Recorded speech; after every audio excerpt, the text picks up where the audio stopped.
Hey Grok, can you take me down Broadway instead? Route updated for scenery. Head toward Broadway via West 59th Street, then south on Broadway to Financial District. Mike Nelson says that using Tesla's driver assist system, full self-driving supervised, makes him feel like he doesn't have to work so hard at driving, and it encourages him to do other things instead of steering, braking, or watching the road. All full self-driving. Without touching it.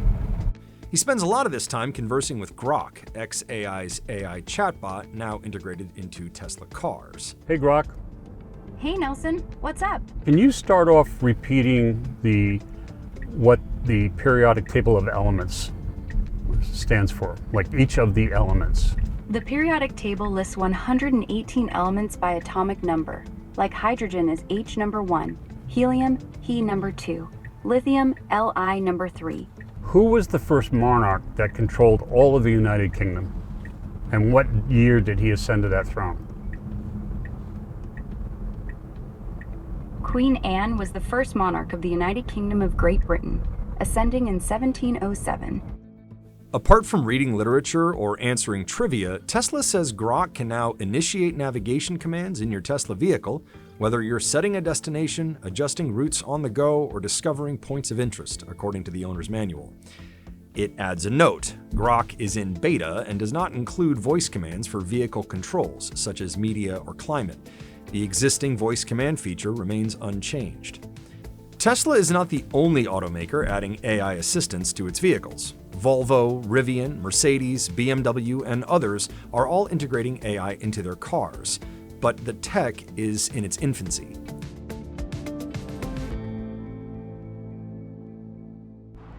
Nelson is on his fourth Tesla car, but has an unusual and complicated relationship with the company. How many times have you sued Tesla? Some of that I can't express, but I'll tell you it's more than 10. Nelson grew up working in his family's auto body shop. He later worked in auto insurance and has since become a lawyer that specializes in representing clients in cases often involving auto safety. He has been driving with Tesla's full self-driving suite and Grok AI software for months. Tesla began rolling out Grok capability across its fleet in July 2025. Nelson got his Tesla the following November. And it had Grok in it, which I sort of knew wasn't a buying point for me. Okay. But I also didn't appreciate how great it would be to have a chatbot in the car with you. What do you like about having Grok in the car? It's really changed the driving experience for me, where I've described this as in the 80s and 90s I was listening to music or drive time radio, then to books on tape, then to podcast. And now I don't do any of that. I simply use this to ask questions. It seems as though you feel full self-driving supervised, which is the driver assistance system in this car, has some issues with that human response time. Yeah. But Grok, it sounds like you're saying, also presents challenges. Grok heightens the risk. Okay. It's hard for me to quantify, but Grok will tell you that. First, distraction.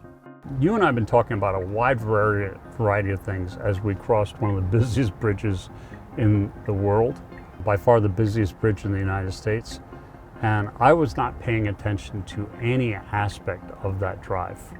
So as you start to engage in either a conversation with another person or with Grok, you're going to be more distracted, but the science on being distracted by something other than a human being shows that there's a slight increase in risk. So if you're on a Bluetooth cell phone, you are more at risk than if I was talking to a passenger. Why is that? I mean, you're having a conversation with a chatbot, you're having a conversation with a person. Yeah, because I think the conversation with a person is more about what's going on right here. Second, Nelson said he is worried these systems foster dependency. The longer you drive in these systems, the more over-reliant you get to be. Grok can get things wrong. It told us that it could change climate controls and seats, and then later said it couldn't. No tools for climate control here, Nelson. I can't change the temperature or defrost settings. Try the touchscreen or voice commands through the car's system. Yeah, but you just told me you could. Sorry about that mix-up. I can't actually adjust climate settings myself. Use the car's screen or built-in voice commands for temp and defrost. It also wasn't totally integrated with Tesla's full self-driving supervised system. Grok? Grok? You're not supposed to be making a right-hand turn.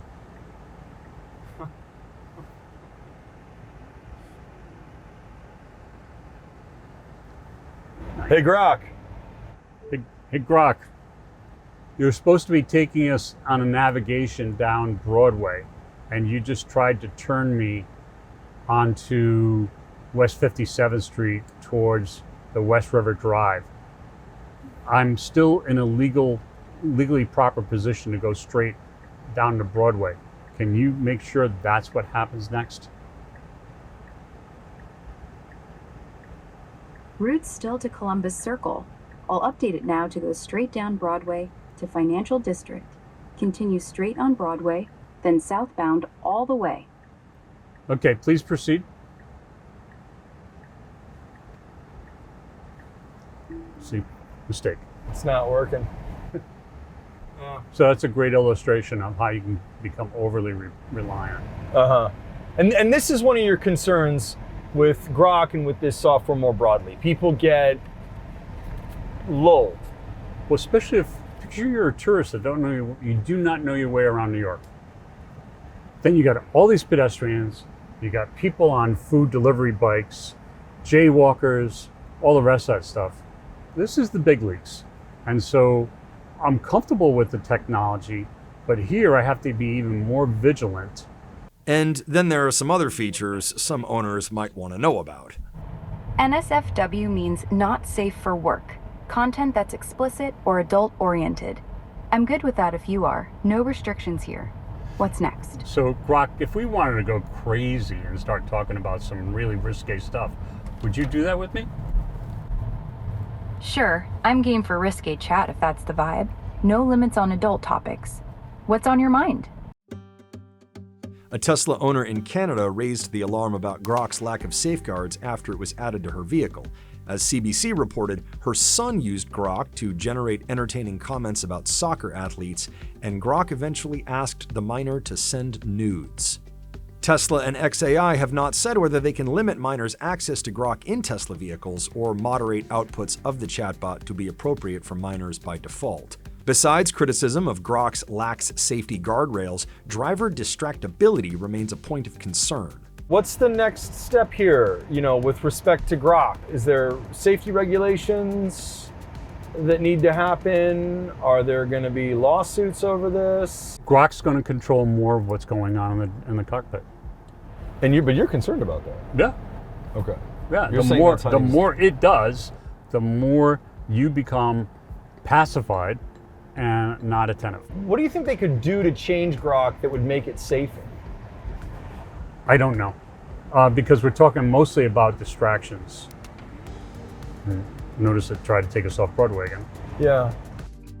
I don't want to come across like I'm bashing Tesla, because some of this technology is absolutely great, and it absolutely has helped me as I'm driving on the road.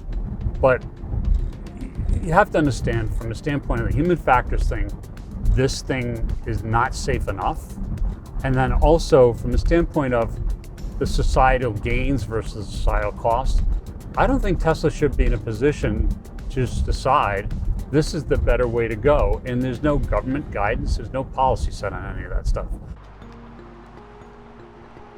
So even though Mike uses these technologies like FSD Supervised and Grok AI in this vehicle all the time, partly as research for his job, he says that they're not ready for prime time at all. There are a lot of safety questions. There's a lot of concerns about how people are going to be using them. However, this is only going to get more intense. Automakers are increasingly relying on these technologies, and they're very tempting to use. Right now, everything is in its infancy, and we could be seeing a lot more of this in the future.